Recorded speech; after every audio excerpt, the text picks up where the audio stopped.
ಮಧ್ಯಪ್ರಾಚ್ಯ ಯುದ್ಧದಿಂದಾಗಿ LPG cylinder ಕೊರತೆ ಉಂಟಾಗಿತ್ತು. ಅದರ ಎಫೆಕ್ಟ್ ಚಿತ್ರದುರ್ಗದ ಸರ್ಕಾರಿ ನೌಕರರ ಕ್ವಾರ್ಟರ್ಸ್ಗೂ ತಟ್ಟಿದೆ. ಕ್ವಾರ್ಟರ್ಸ್ ಹಿಂಭಾಗ ಸೌದೆ ಒಲೆಯಲ್ಲಿ ಸಿಬ್ಬಂದಿ ಕುಟುಂಬಸ್ಥರು ರಾಗಿ ಮುದ್ದೆ ರೆಡಿ ಮಾಡಿದ್ದಾರೆ. ಡಿಸಿ ಬಂಗಲೆ ರಸ್ತೆಯಲ್ಲಿರುವ ಬೆಸ್ಕಾಂ ಸಿಬ್ಬಂದಿಯ ಕ್ವಾರ್ಟರ್ಸ್ಗೆ ಗೃಹ ಬಳಕೆ ಸಿಲಿಂಡರ್ ಬಿಸಿ ತಟ್ಟಿದೆ. ಮನೆಯ ಮಹಿಳೆಯರು ಕ್ವಾರ್ಟರ್ಸ್ ಹಿಂಭಾಗ ಸೌದೆ ಒಲೆಯ ಮೇಲೆ ರಾಗಿ ಮುದ್ದೆ ತಯಾರಿಸಿ ಊಟ ಮಾಡಿದ್ದಾರೆ. ಅಡುಗೆ ಅನಿಲ ಹಾಗೂ ಆಟೋ ಎಲ್ಪಿಜಿ ಪೂರೈಕೆಯಲ್ಲಿ ವ್ಯತ್ಯಯ ಉಂಟಾಗಿರುವ ಬಗ್ಗೆ ದಾವಣಗೆರೆಯಲ್ಲಿ ಸಚಿವ ಕೆಎಚ್ ಮುನಿಯಪ್ಪ ಪ್ರತಿಕ್ರಿಯಿಸಿದರು. ಕೇಂದ್ರ ಸರ್ಕಾರ ಸಂಪೂರ್ಣ ವಿಫಲವಾಗಿದೆ. ಕರ್ನಾಟಕ ರಾಜ್ಯ ಜಿಎಸ್ಟಿ ಕೊಡುವುದರಲ್ಲಿ 2ನೇ ಸ್ಥಾನದಲ್ಲಿ ಇದ್ದೇವೆ. ನಾನು ಹಾಗೂ ಸಿಎಂ ತಲಾ 2 ಪತ್ರ ಬರೆದಿದ್ದೇವೆ.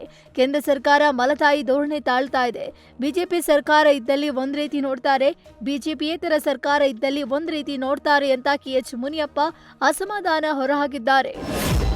ಹೆದ್ದಾರಿಯಲ್ಲಿ ಇಂಗ್ಲಿಷ್ ಭಾಷೆಯಲ್ಲೇ ಫಲಕ ಅಳವಡಿಸಿದ್ದು, ಇದಕ್ಕೆ ಕನ್ನಡ ಪರ ಸಂಘಟನೆಯು ಕ್ರಮ ಕೈಗೊಂಡಿದ್ದಾರೆ. ಸಂಕೇಶ್ವರದಿಂದ ಹುಬ್ಬಳ್ಳಿ ಕಡೆಗೆ ಹೋಗುವ ರಾಷ್ಟ್ರೀಯ ಹೆದ್ದಾರಿಯಲ್ಲಿ ಇಂಗ್ಲಿಷ್ನಲ್ಲೇ ಫಲಕ ಅಳವಡಿಸಲಾಗಿತ್ತು.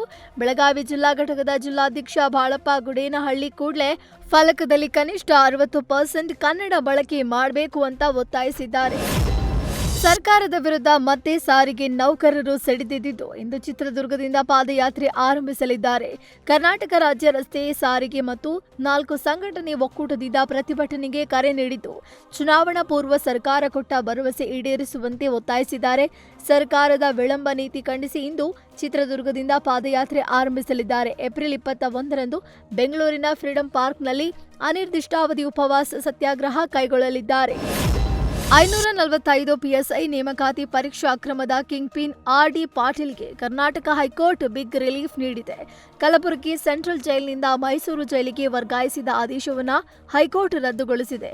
ಆರ್ಡಿ ಪಾಟೀಲ್ ವರ್ಗಾವಣೆ ಪ್ರಶ್ನಿಸಿ ಪತ್ನಿ ಶೋಭಾ ಅರ್ಜಿ ಸಲ್ಲಿಸಿದ್ರು. ಭದ್ರತಾ ನೆಪದಲ್ಲಿ ವರ್ಗಾವಣೆ ಮಾಡಲಾಗಿದ್ದು, ಅಂದಿನ ಚೀಫ್ ಸೂಪರಿಂಟೆಂಡೆಂಟ್ ಡಾಕ್ಟರ್ ಅನಿತಾ ಶಿಫಾರಸಿನ ಮೇರೆಗೆ ಈ ಕ್ರಮ ಕೈಗೊಳ್ಳಲಾಗಿತ್ತು. ಬೆಂಗಳೂರು ಜಲಮಂಡಳಿಯು ಗ್ರಾಹಕರಿಗಾಗಿ ಏಪ್ರಿಲ್ನಿಂದ ಜೂನ್ವರೆಗೆ ಒನ್ ಟೈಮ್ ಸೆಟಲ್ಮೆಂಟ್ ಯೋಜನೆ ಜಾರಿಗೆ ತಂದಿದೆ. ಸುಮಾರು 5.11 ಲಕ್ಷ ಗ್ರಾಹಕರು ಬಾಕಿ ಉಳಿಸಿಕೊಂಡಿರುವ 851 ರೂಪಾಯಿ ಕೋಟಿ ಬಿಲ್ ಮೊತ್ತವನ್ನು ಸುಲಭವಾಗಿ ಪಾವತಿಸಲು ಈ ಅವಕಾಶ ನೀಡಲಾಗಿದೆ. ಪ್ರಸ್ತುತ ನೀರಿನ ಬಿಲ್ಗಳ ಜೊತೆಗೆ ಈ ಯೋಜನೆಯು ನೋಟಿಸ್ ನೀಡಲಾಗುತ್ತಿದ್ದು, ಸಾರ್ವಜನಿಕರು ಈ ಸೌಲಭ್ಯವನ್ನು ಬಳಸಿಕೊಳ್ಳಲು ಮನವಿ ಮಾಡಲಾಗಿದೆ. ಸೋಷಿಯಲ್ ಮೀಡಿಯಾದಲ್ಲಿ ಸಮಾಜ ವಿರೋಧಿ ಶಕ್ತಿಗಳ ಅಟ್ಟಹಾಸ ಮಿತಿಮೀರಿತು. ಪೊಲೀಸರ ಎಚ್ಚರಿಕೆ ನಡುವೆಯೂ ಕೋರ್ಟ್ ಆವರಣದಲ್ಲಿ ಬಿಲ್ಡಪ್ ರೀಲ್ಸ್ ಮಾಡಿ ಹರಿಬಿಟ್ಟಿದ್ದಾರೆ. ಭೀಮಾ ತೀರದ ಬಾಗಪ್ಪ ಹರಿಚನ ಮತ್ತು ಪಿಂಟು ಆಗರ್ಕೇಡ್ ಹೆಸರಿನ ಅಕೌಂಟ್ಗಳು ಓಪನ್ ಮಾಡಿ ಬಿಲ್ಡಪ್ ವಿಡಿಯೋ ಮಾಡಿ ಅಪ್ಲೋಡ್ ಮಾಡ್ತಿದ್ದಾರೆ.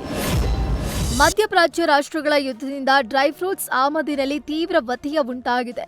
ಮಧ್ಯಪ್ರಾಚ್ಯ ರಾಷ್ಟ್ರಗಳ ಯುದ್ಧದಿಂದ ಡ್ರೈ ಫ್ರೂಟ್ಸ್ ಆಮದಿನಲ್ಲಿ ತೀವ್ರ ವ್ಯತ್ಯಯ ಉಂಟಾಗಿದೆ. ಈ ಮಧ್ಯೆ ಚಿಕ್ಕಮಗಳೂರು ಜಿಲ್ಲೆ ಶೃಂಗೇರಿಯ ಶಾರದಾಂಬೆ ದೇಗುಲದ ಪಕ್ಕದ ಅಂಗಡಿಯಲ್ಲಿ ಕಳ್ಳತನಕ್ಕೆ ಬಂದ ಕದೀಮ 10 ಕೆಜಿಗೂ ಅಧಿಕ ಪಿಸ್ತಾ, ಬಾದಾಮಿ, ಗೋಡಂಬಿ ಕಳ್ಳತನ ಮಾಡಿದ್ದಾನೆ. ಶಾರದಾಂಬೆ ದೇಗುಲದ ಪಾರ್ಕಿಂಗ್ ಲಾಟ್ನಲ್ಲಿ ಇರುವಂತಹ ಅಂಗಡಿಗಳಲ್ಲಿ 80,000 ಹಣದ ಜೊತೆ ಬರೀ ಡ್ರೈ ಫ್ರೂಟ್ಸ್ಗಳನ್ನೇ ಕಳ್ಳ ಕದ್ದೊಯ್ದಿದ್ದಾನೆ.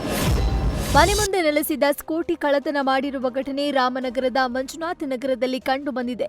ಮುಖಕ್ಕೆ ಬಟ್ಟೆ ಕಟ್ಟಿಕೊಂಡು ಬಂದ ಕದೀಮ ರೇಣುಕಯ್ಯ ಎಂಬುವರಿಗೆ ಸೇರಿದ ಸ್ಕೂಟಿ ಕದ್ದು ಎಸ್ಕೇಪ್ ಆಗಿದ್ದಾನೆ. ಸ್ಕೂಟಿ ಕಳ್ಳತನದ ದೃಶ್ಯ ಸಿಸಿ ಕ್ಯಾಮೆರಾದಲ್ಲಿ ಸೆರೆಯಾಗಿದೆ. ಸ್ಥಳಕ್ಕೆ ಐಜೂರು ಪೊಲೀಸರು ಭೇಟಿ ನೀಡಿ ಪರಿಶೀಲಿಸಿ ಪ್ರಕರಣ ದಾಖಲಿಸಿಕೊಂಡಿದ್ದಾರೆ. ಶಿವಮೊಗ್ಗ ನಗರದಲ್ಲಿ ಶ್ರೀರಾಮ ನವಮಿ ಹಾಗೂ ಹನುಮ ಜಯಂತಿ ಅಂಗವಾಗಿ ಹಿಂದೂ ಕಾರ್ಯಕರ್ತರಿಂದ ಶೋಭಾಯಾತ್ರೆ ನಡೆಸಲಾಯಿತು.